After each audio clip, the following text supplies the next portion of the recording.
Halo para netizen-netizensku, selamat datang di channel Kacang ini. Ya, jadi hari ini gua mau servis kopi gua yang sudah lama sekali tidak pernah diservis ya guys ya.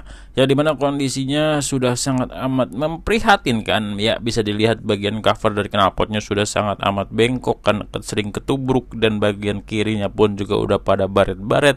Tapi insya Allah bagian mesinnya masih original, jadinya masih aman-aman aja untuk diservis. Yang pertama yang harus gue lakukan adalah penggantian oli ya guys ya, yang dimana ini adalah hal yang paling sering dilakukan kalau misalnya di servis ya guys ya. Ya karena oli itu adalah bagian dari inti dari mesin ya guys ya. Dan ya bisa dilihat kondisi olinya, wadaw, sangat amat kotor dan udah encer bet ya guys ya. Hitam ireng, ini pemakaian kurang lebih hampir 8 bulan ya guys ya, yang dimana udah sangat amat memprihatinkan olinya.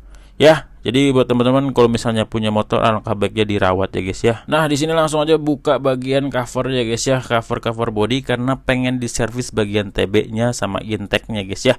Ya, karena kalau misalnya injeksi itu bagian TB-nya harus bersih, clean ya guys ya. Dimana di situ juga ada bagian injeksinya juga, nantinya bakalan diinfus untuk memastikan bahwa si bagian injektornya tidak ada trouble. Dan untuk motor Scoopy, bautnya ada di depan. Dan ya ini saat kondisi dibongkar guys ya.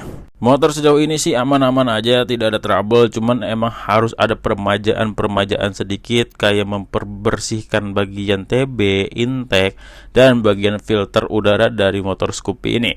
BTW Scoopy yang gue punya ini tahun 2018 ya guys ya, ESP yang udah generasi keberapa gitu ya, gue lupa dah. Pokoknya ini sebelum yang donat dah intinya. Dan ini lagi dibongkar-bongkarin bagian TB-nya guys ya. Di bagian sini kelihatan masih orisinil, semua bautnya masih oke punya, tidak ada masalah. Dan di sini juga nantinya CVT-nya bakalan diservis juga ya guys ya. Karena CVT-nya juga belum pernah diservis selama 8 bulan ya guys ya.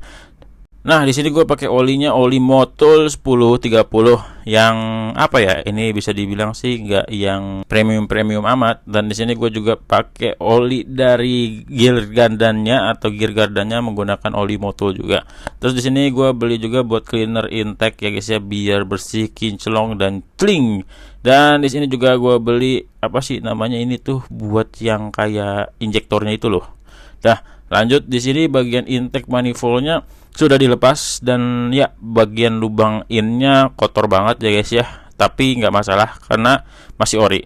Dan ya di sini juga langsung aja dibersihin bagian TB-nya tuh waduh irang sekali ya guys ya. Ini tuh harus dibersihin secara berkala, kurang lebih sih seharusnya 3 bulan sekali ya guys ya normalnya.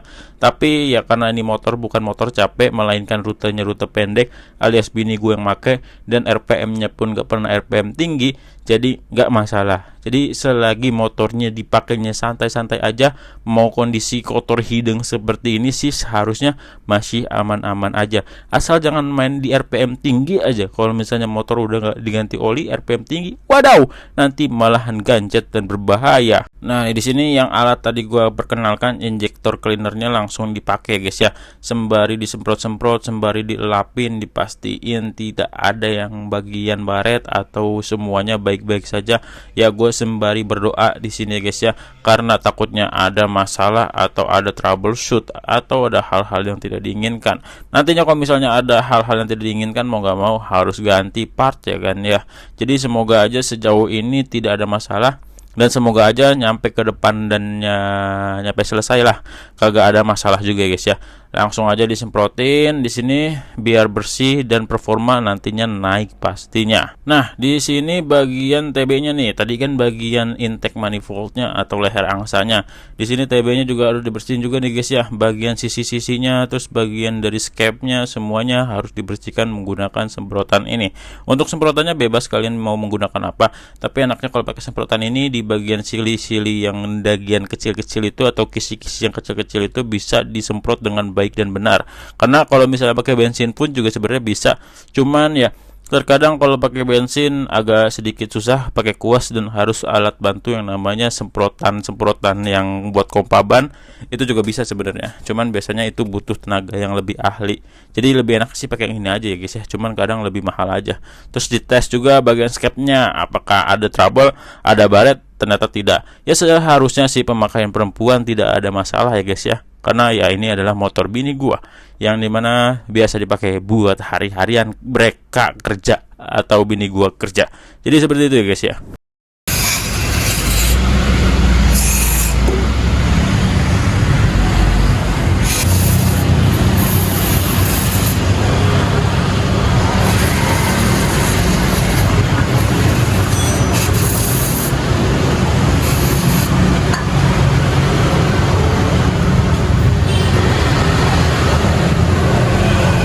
Nah lanjut, oli gardanya langsung aja diisi ya guys ya. Oli gardanya juga warnanya udah hidung seperti itu ya guys ya. Biasanya oli gardan kan kagak pernah hitam, tapi ini hitam. Mungkin saja karena bini gue sering lewatin tempat banjir, atau memang oli gardanya kagak pernah diganti dari awal beli motor. Mungkin saja, tapi gue nggak tahu sih.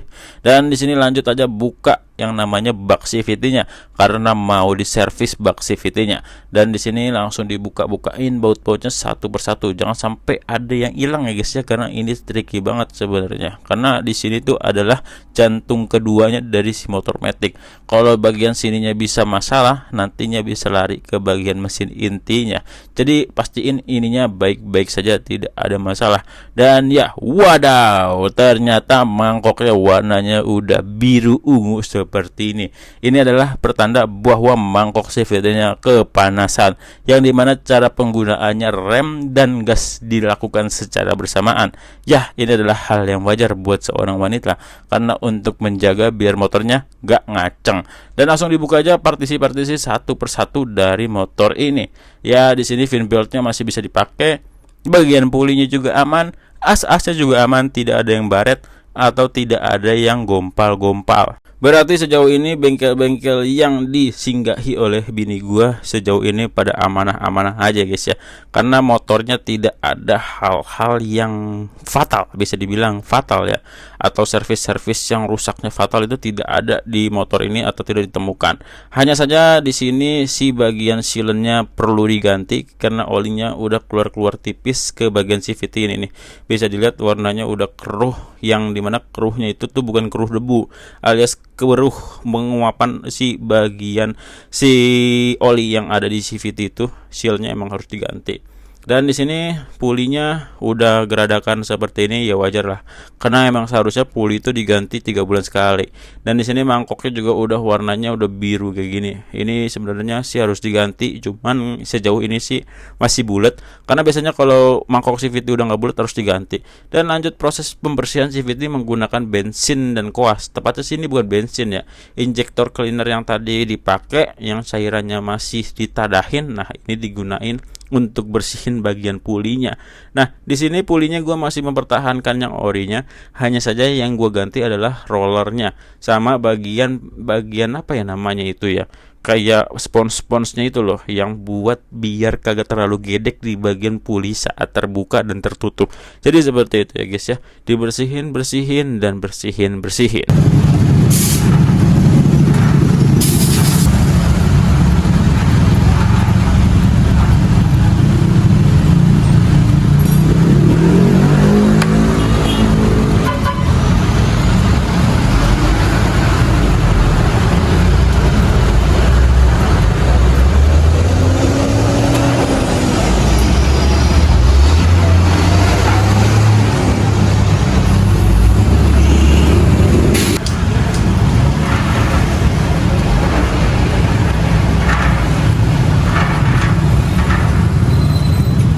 Lanjut, di sini gue langsung saja melakukan proses penggantian kampas. Ternyata kampasnya juga sudah tidak bagus, alias kampasnya sudah mulai habis.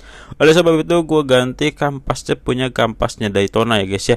Kenapa gue pakai kampas Daytona tapi mangkoknya tidak diganti dengan yang Daytona atau yang udah dikasih drat-dratan biar ada gripnya? Ya alasannya karena ini adalah motor bini gue. Jadi kalau misalnya dari kampas Daytona itu kan dia sistemnya kan kasar, terus pakai yang punyanya mangkoknya yang ori tanpa ada kalter, itu sih biasanya jadinya motor nggak terlalu agresif. Jadi sangat amat cocok buat bini gua yang dimana dia adalah seorang perempuan. Jadi motor nggak perlu agresif amat ya guys ya.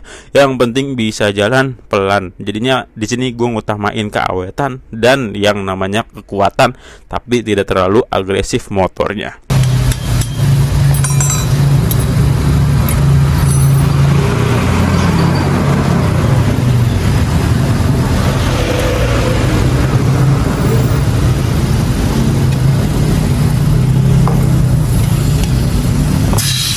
Nah, lanjut di sini langsung aja diberesin bagian rumah dari CVT.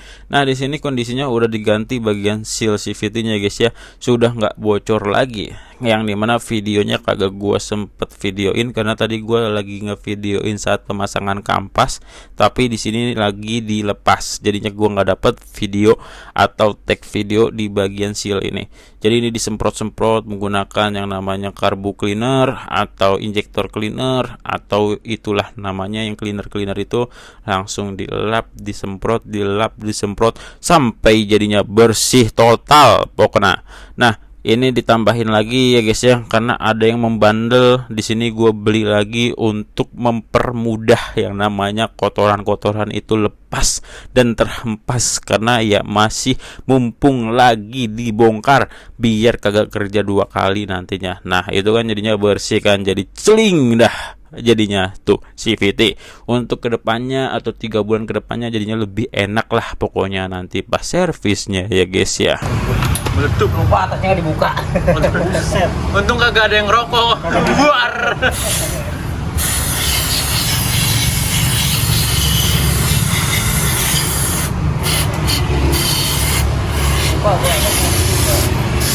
Mau dibuang tadi yang ini ya? Iya, atasnya nggak dibuka.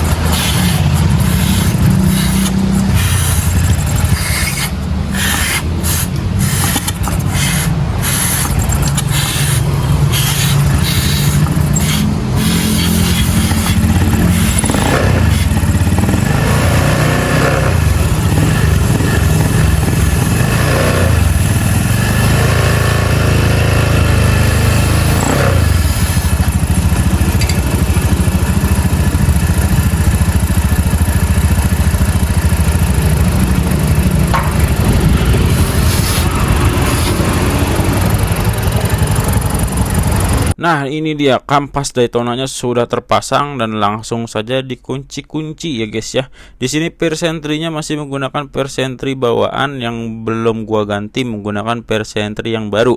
Sebenarnya kalau udah kayak gini persentrinya harus diganti ya guys ya. Karena ya namanya si mangkoknya kepanasan, tandanya persentrinya sudah melemah sebenarnya. Cuman karena persentri yang RPM-nya sesuai dengan gua yang inginkan itu tidak dapat, jadinya gua pakai yang ini aja dulu untuk sementara waktu. Karena kalau misalnya pakai RPM tinggi, takutnya motornya makin kagak jalan karena mangkoknya standar, kampas Daytona. Ada pusing dah. Nah, di sini lanjut, semua partisinya sudah terpasang, bagian kampas sudah terpasang, bagian puli yang di bagian kampas juga sudah terpasang, kampas CVT-nya juga sudah terpasang, persentrinya terpasang, per CVT-nya terpasang, semuanya sudah terpasang. Dan ya, di sini lanjut gue membeli rollernya 3 biji atau bisa dibilang sih 6 biji ya. 3 kayak gitulah pokoknya. Di sini gue pakai yang 13 gram, yang dimana 13 gram mengikuti yang originalnya, yang dimana originalnya juga 13 gram sih. Tapi di sini gue pakai yang merek Daytona, dan yang ini adalah yang originalnya, yang warna putih gitu.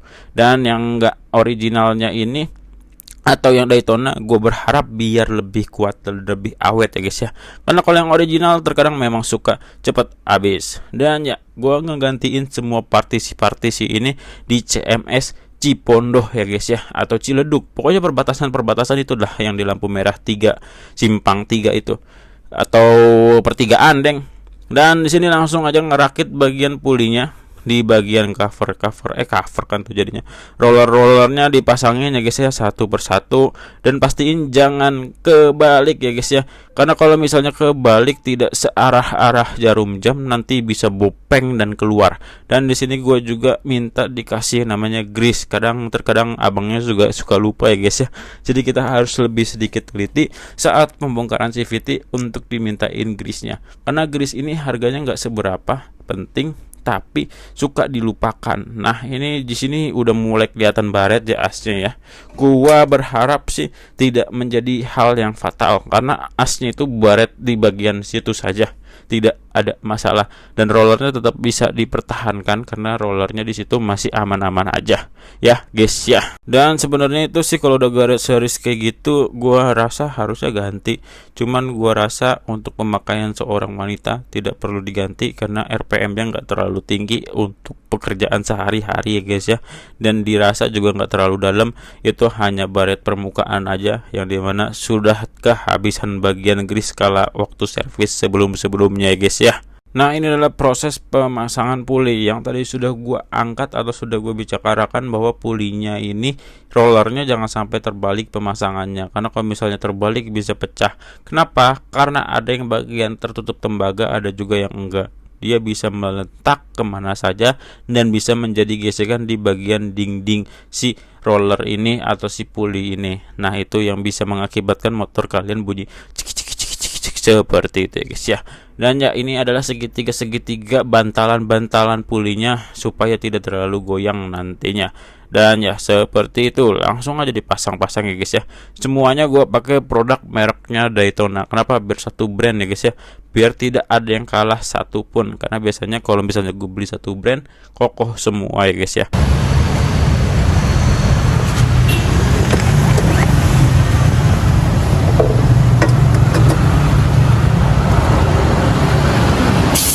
Nah, lanjut dah proses pemasangan yang namanya fan belt CVT yang semuanya harus dipasang dengan rapih dan bersih pokoknya. Jangan sampai ada kotoran ya guys ya, nanti takutnya baret di bagian si pulinya. Nah, di sini fan beltnya gue masih menggunakan yang orinya, bawaannya tidak ada retak-retak, masih bisa dipakai dan masih kuat untuk kedepannya. Karena di sini emang kagak ada perubahan sudut, jadi seharusnya kuat-kuat aja. Karena kerusakan itu terjadi kalau misalnya si bagian dari CVT ini nih, bibir CVT ini packingnya bocor. Nah, sejauh ini packingnya sih nggak bocor ya guys ya, aman-aman aja. Di bagian bawahnya juga aman, nggak ada masalah. Seharusnya sih aman sih nyampe ke depannya. Karena kalau misalnya packingnya bocor, itu yang bikin CVT cepat getas karena masuknya udara-udara sama air-air yang masuk ke dalamnya seperti itu ya guys ya. Dan langsung aja di mangkoknya dipasang. Di sini mangkoknya langsung aja dibersihin dulu sebelumnya untuk jadi indikator kalau misalnya ini nanti kebakar lagi atau membiru lagi ya guys ya.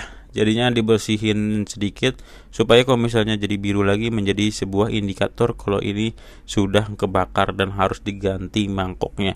Jadi seperti itu ya guys ya. Langsung aja dikenceng-kencengin baut-bautnya dan sudah mau sampai di akhir video bahwa ini motor sudah beres di servis ya guys ya. Motornya sudah kembali enak kembali ya guys ya. Seharusnya sih seperti itu ya guys ya, karena banyak banget part yang diganti dan habisnya juga cukup lumayan besar guys ya. Dan ya, ini saat proses dinyalain dan tidak ada masalah, aman-aman aja, aman sentosa, semuanya beres, tidak ada troubleshoot ya guys ya.